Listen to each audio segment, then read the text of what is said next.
శ్రీ సాయిరామ్. సరదాగా బాల్ వికాస్లో పిల్లల చేత ఆడించడానికి ఒక యాక్షన్ గేమ్ను చూద్దాం.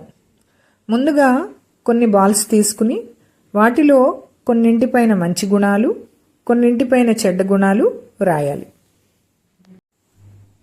2 బాక్సులు తీసుకుని ఒక దానిపై మంచి గుణాలు అని, రెండో దానిపై చెడ్డ గుణాలు అని రాయాలి.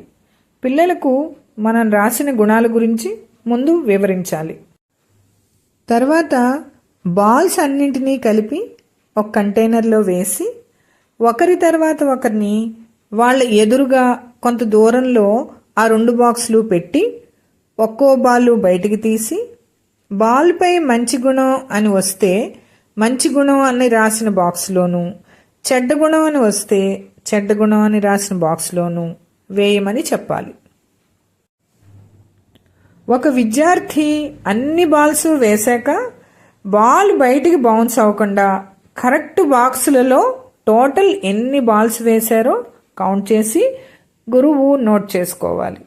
అందరూ వేయడం పూర్తి అయ్యాక ఎవరు ఎక్కువ బాల్స్ వేస్తే వారిని గెలిచినట్లు అనౌన్స్ చేయాలి.